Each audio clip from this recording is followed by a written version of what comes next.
on here. I'd love if y'all can introduce yourselves and just tell us your name, your pronouns, where you're zooming in from, because I know we're not all in Southern California, and what you do now, right? And then we'll get to some storytelling. And as they're doing that, I do invite you all to share yourself with us. And so if you want to put your name and your pronouns, and then maybe the year that you went to camp, it'd be cool to see which decade we got most representation. So go ahead and put your name, your pronouns, and your year that you went to camp. So I'm going to turn it now to Lewis and Jeff to introduce themselves. Lewis? Hi, folks. I am Lewis Knox, and I had the pleasure of being at camp in 1974. It's where I met Jeff, and we have been very close friends for 45 years. And I'll talk more, but I just wanted to say that. Hey, Jeff. Hey, Lewis. Thank you. So Jeff Schaefer, he, him, his. Lewis has more to his story that he went to camp many times after that, but I just did that one summer, 1974. So it's amazing to think back to then. And I never got far from Los Angeles. I live in the San Fernando Valley, and my career has been mostly in nonprofits and philanthropy, and I now work as a philanthropic advisor. Beautiful. Thank you both.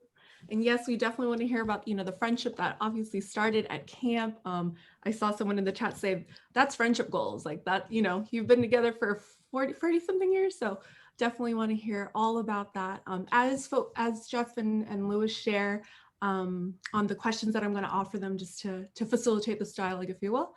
We do invite you to follow along and share your own memories. I'm sure listening to them will spark some memories. So do share your memories in the chat if you feel so called. Would love to see the action happening there too. But yeah, we would, we all have our kind of journey in coming to camp, and we have someone who might have brought us to camp, or that one person that maybe we really connected with. And so I'd love to hear kind of your camp origin story, right? How did you end up at camp?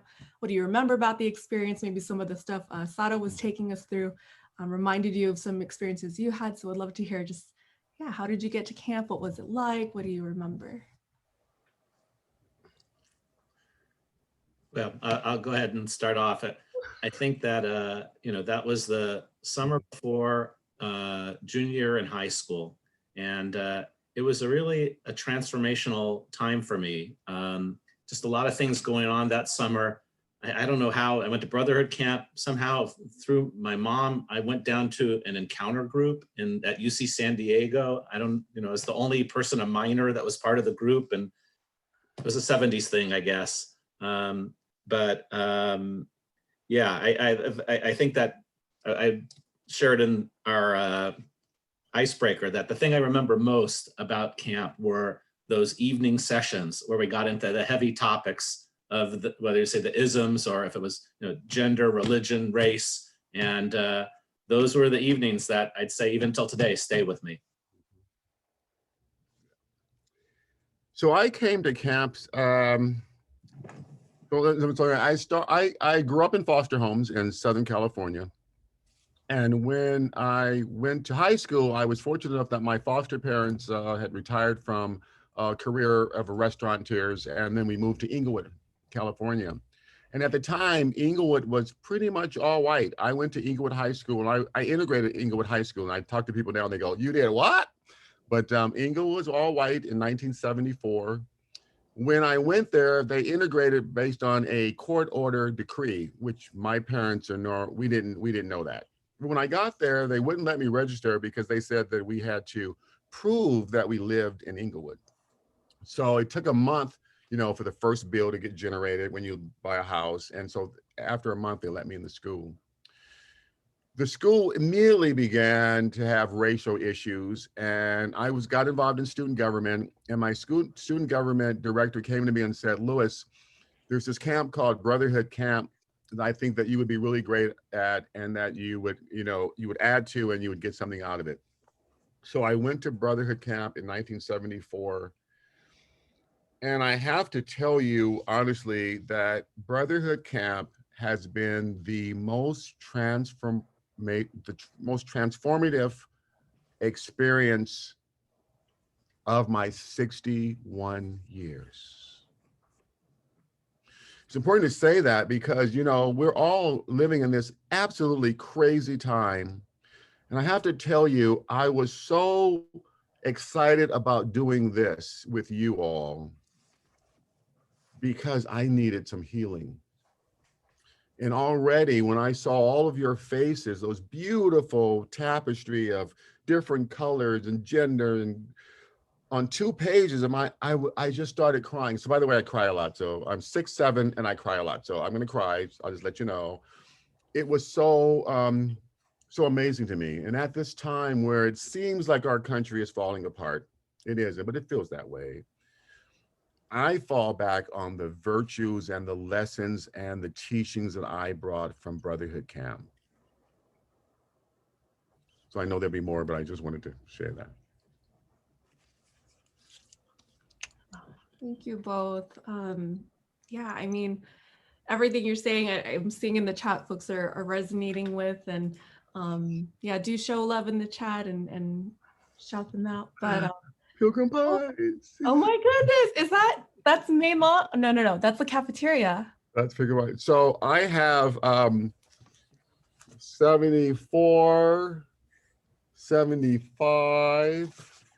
Oh I have 76, 77. And then some of you don't know that when I graduated and moved to the Bay Area, I said to myself, the Bay Area has to be a great place to do this work. And so I immediately contacted NCCJ San Francisco, told them who I was and said, I want you guys to help me sponsor a Brotherhood Camp. Mm. And so we have up here new bridges that we created in 1985. And so these are all of my camp stuff for those camps. And they're still going on, by the way. New Bridges has now become a workshop that they take into junior highs and high schools in the Bay Area. And they have a college component as well. So New Bridges. Oh, I want to show you guys something. I found this stuff when I went down. So here's all of my posters from all of the New Bridge years from the Brotherhood Camp. And here's the one for the very first New Bridges in San Francisco. See the new bridge across there. There is nothing like this experience. Jeff and I have been very close friends. We have cried together. We have laughed together. His wife went to my high school, and I don't know what version of the story he tells, but the version that I tell, I introduced them.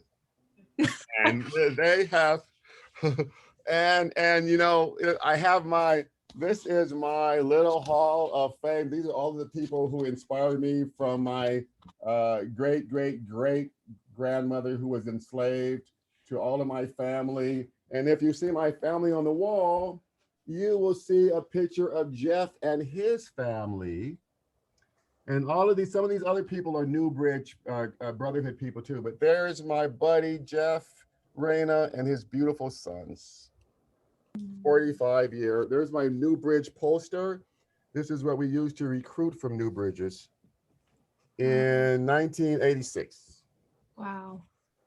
Thank you, Louis. My goodness, I'm like, we need to create a museum or something to NCCJ and all the work that has come from it in CCEJ and just all the beautiful things that have emerged. And so I guess, yeah, I'd love to know more about the impact of camp, you know, on you all, in terms of, did it impact your careers and the choices you made and what you do now with your families? So just very curious to know kind of what the impact of camp has left on you all, and how you continue to build upon that camp experience you had. Yeah, I guess I'd say that camp gave me a lens through which to see, you know, understand, approach people different from me, and to accept and understand people and appreciate people different from me. And I think that that's something that, you know, stayed with me forever, and you know, fostered an interest in getting to know people different from me. And I guess maybe, you know, one high point in that I was a Peace Corps volunteer. So I lived on a little island in Micronesia, North Pacific, halfway between Hawaii and Japan, where I was cut off from the world for 2.5 years. And, that became home. And I've been fortunate. My career's been in nonprofits as I managed, but there's been a thread of international work throughout my career. And so I've just been so fortunate to travel to many places, but not as a tourist, but to engage in development work and supporting efforts other places and getting to know and value people who, just amazing people that, sacrifice so much of themselves and their own life for the betterment of their community. And I think that camp experience helped to launch me on that road. For me, the camp experience basically lives with me every day. I decided that I wanted to be a civil rights lawyer based on the work that we did from camp. And so the work that I do now is a great deal. I became a nonprofit attorney. Actually, I do a lot of nonprofit work, creating nonprofits for folks. And then when the AIDS epidemic hit in 1982, I was closeted, by the way, when I went to camp in 74 and 75, but around, I don't know, 79 or so, they started having a day on sexuality. And so I felt right at home, but it took a long time. I was very closeted then. But I moved here in 82, and between 1982 and 2002, I went to 200 funerals. Everyone I know died of AIDS, from my church, from my jobs, from my my personal life. And so I did a lot of work in trying to get the new drugs. I was on the Ryan White committee in San Francisco, just really trying to get people to say, hey, say the word AIDS, say that, gay people were dying, and no one cared. And so I spent 20 years in that fight, housing people with AIDS. I was with Ark of Refuge for 15 years. So most of my life's work has been in nonprofit and social services. And I'm so glad that that's what I do. I can sleep at night and feel really good about the work we do. Thank you both. And so appreciate the work that you're doing now. I know a lot of our alumni go on to do amazing things. So we're super excited that we have a lot of you here tonight. I'm curious to know from your perspective, right? Obviously social justice is not a stagnant thing. And so I'm curious to know from you, how have you seen the work, we talk about the work with regard to racial justice, gender justice, all these things. How have you all seen it transform since you first went to camp? And also connected to that, what are your hopes for future campers? Go ahead, Louis. So I said then, and I would say now, that every person could learn something from attending this camp. I'd love to see it mandatory for folks before they finish high school, because I think that if they did so, we'd have a better society. People would be in a better place to deal with differences. And I don't think we would see an insurrection happening in our lifetimes. To be honest, I forgot half your question that you asked. Can you ask me again? I'm sorry. No worries, Louis.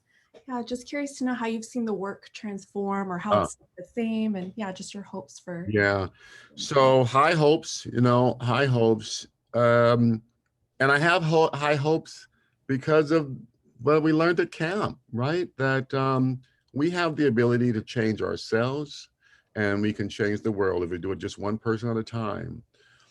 I believe in the values of camp. I believe in the statements of how we communicate and how it makes us better people.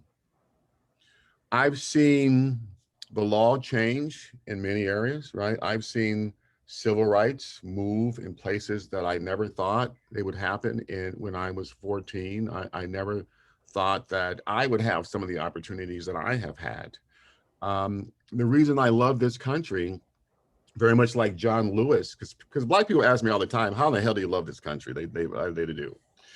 And my elevator speech is simply that I don't know of any other place where a kid born in poverty to a, in a very bad situation with drugs and alcohol, can leave that world, get a great education, and transform his or her life and then other people's life also. I adopted my son, who's now 30 years old, when he was 7. And a lot of it, I did it because of the stuff that I learned in camp, that we are our brothers and sisters keepers. Today, Jason is a banker. He has twin kids, and I'm a grandpapa. And so there's another generation. And so I want this world to be great for them. And the only way that we make it great for my grandkids is that we keep the fight alive today. So grateful to see folks, young folks, many of you folks in the Black Lives Movement over the summer. So grateful to see that. We have the power to change this world, and we can do it, and we are doing it. But the first person we change is ourselves, that person in the mirror.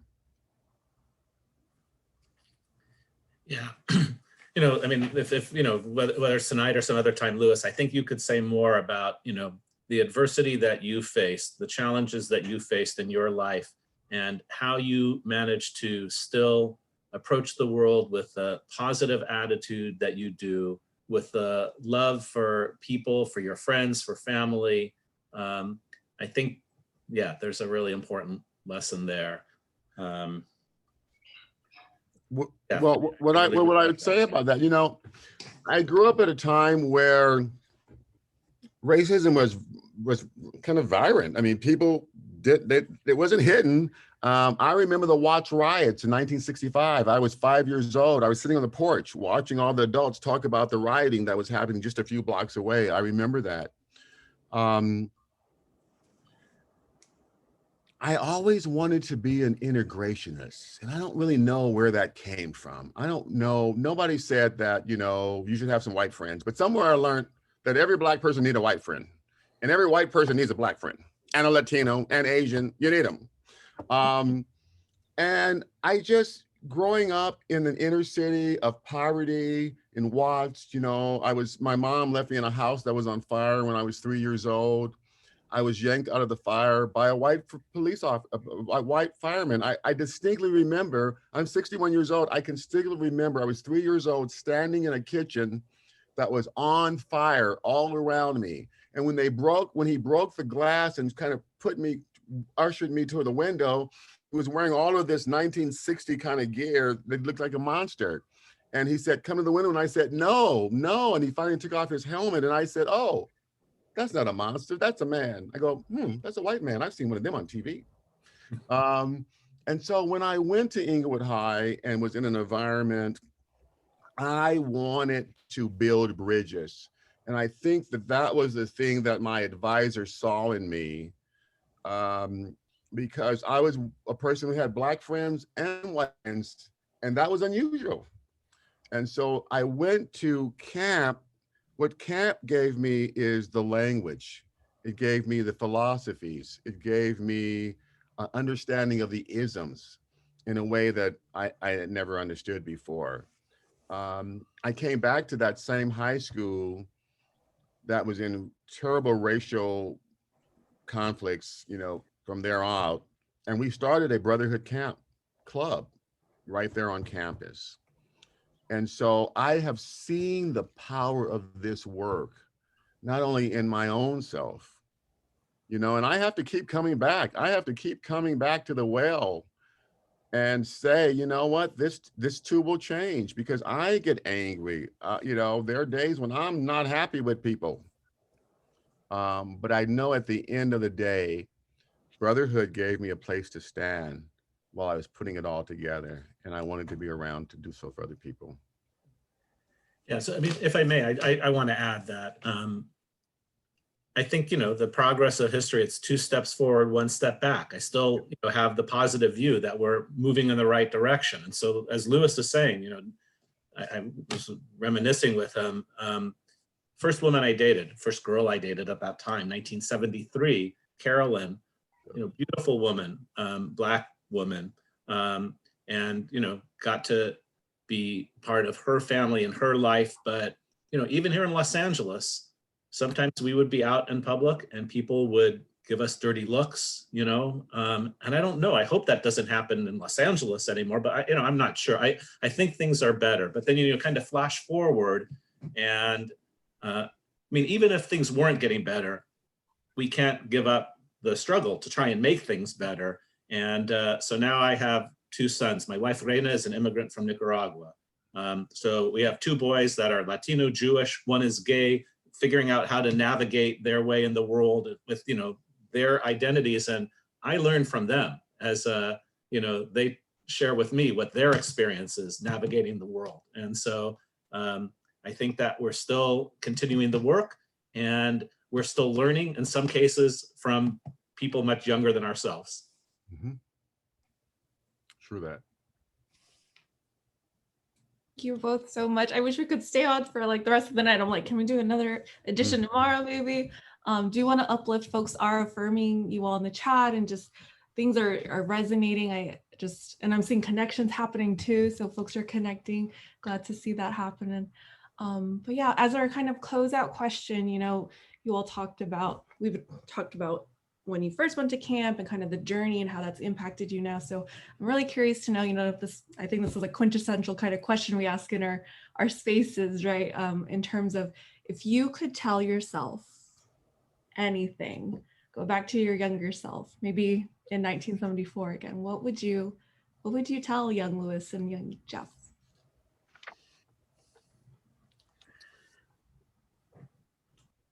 Yeah, to make it not a long answer, I would say, be honest with yourself, be open, be accepting, don't be scared to put yourself out there.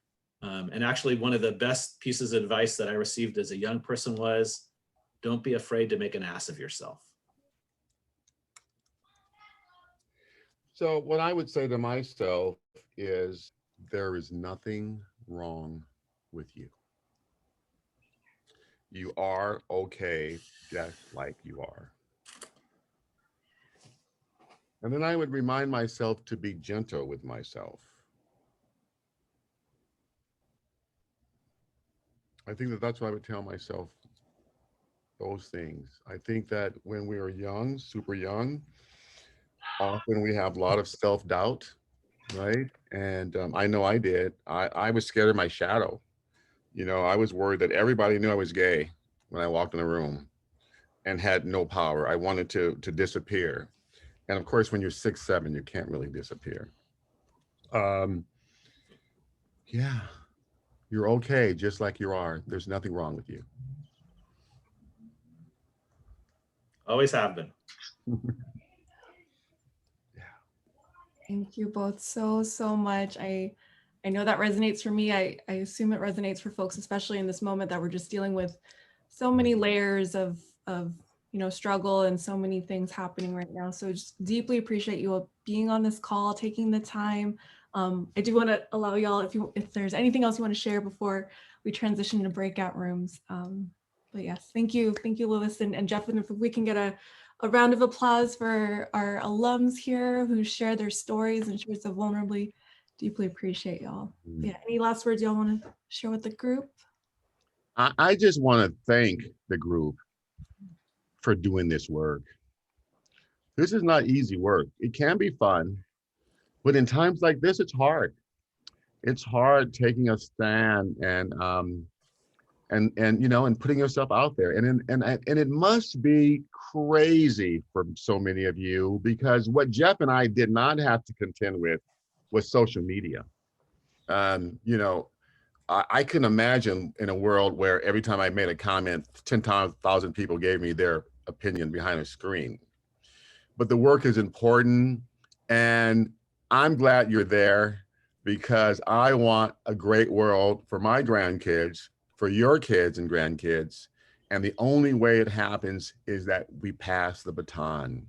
And so when I look at this screen and see all of your magnificent faces, I'm overjoyed that you're doing this work, and it works continues. So thank you, and thank you for having us. I love that guy. And It's 45 years and many, many more. Yeah, I think that, we've gotten to a certain age where you kind of reflect back on, the arc of a lifetime and you look at what's important. And so like the friendship that we share, it's only more valuable as time goes by. But the fact that we still can reflect on camp and how valuable it was to us. And so we're here because we want to be supportive. So hopefully the organization, you individuals, if there's a way that we can be of support to you, you'll let us know. So I just want to say I'm available to go to camp. I just want to say that. I just want to put that out there. And someone asked about Glenn polling a moment ago on the screen. Glenn was wonderful. He was a close friend of mine. Some of you also know Bernie. You guys remember Bernie? These were people who were just amazing people, and the work that they did around issues of sexuality and gender were life-giving. And so I saw some, and of course, Bernice Van Steenberger, the picture you showed up, I started crying. I don't know if I was supposed to do this, but I did it anyway. I like breaking rules. So that's Bernice, who ran the camps for probably 30 years. That's her husband. And I spoke to Bernice within the last maybe 5 years or so. Time goes so fast. I hope she's still around, but you can look her up on Facebook, Bernice Van Steenberger. And she would love to hear from you because she certainly loved hearing from us. I'm sorry, I joined in late. I had other issues with grandkids going on, but Janet Pope Givens, I was there from 75 to 77, 78. Yay. One of the things I would like to ask is, as Louis, you were talking about people doing the work, one of the frustrations I've had in the community that I live in, Pasadena, Altadena area, is trying to get the work started. Trying to get, even when I came back down the hill, trying to get into the schools to get it started. Even though the 26-year law enforcement career, trying to get the work started, even as community policing was coming up. Who else is working on trying to bring what NCCJ was to us back into their communities now? I actually think that's that. I mean, Louis and Jeff, if you want to chime in, but we do have some opportunities if folks are interested in hearing about it. Would love to share with folks how they can get engaged even after today with some of the stuff that we're still doing, right? Because we do still have the camps, we do still have programming, we have in-school programming now. So would love to connect with y'all. But Louis and Jeff, if you want to answer that as well, and then we can transition to some breakout rooms. And it looks like some folks want to connect, so we can also organize some organic breakout rooms if folks feel called for that too. So I can tell you how we did it in the 80s in the Bay Area, because they didn't have the experience of Brotherhood or any town and, like Southern California. We first found a kindred spirit in the NCCJ San Francisco. So we went to them and asked us to sponsor us, but they didn't have any money. But their name meant a lot to us, so we still wanted their name. Then we went to the county and we talked to the county folks to find out what agencies within the county did similar work, not the same work, right? Similar work. And then when we found those people, and we had several counties here in the Bay Area, so we had San Francisco, Alameda County, Contra Costa, and then we found those people because those were the 3 counties that we wanted to have the students from. We got each of those counties to kick in some money. And when we put it all together, we had enough money to sponsor. And I think in our first camp, we probably had 50 people, in our second one, 100 or something like that. But I think we did it so they didn't have to pay, because that was a big thing for me. Is I wanted particularly kids of color who didn't have money. Again, as you know, what's really important is to have every economic and every group represented. So I don't know if that's helpful. I can talk to you more offline, but there are grants available. Once you get a nonprofit to sponsor you, you can use them as your fiscal manager, and you can put money in from there. So I'll be happy to help you work on that if you'd like. Thank you. Look, it's already happening. It's already Mm-hmm. stuff that's happening. Super appreciate y'all. So I know folks want to connect. Again, thank you so much, Lois and Jeff, for sharing your stories and sharing your voices with us. A lot of folks are feeling very affirmed in the chat. Just, someone shared, when they go up to camp, they wonder, do things stick? Are people remembering things? And clearly you two are a testament to that. So thank you for sharing time and space. I do want to transition us over into kind of talking about different ways. If folks are interested in getting involved with CCEJ, we do have some opportunities.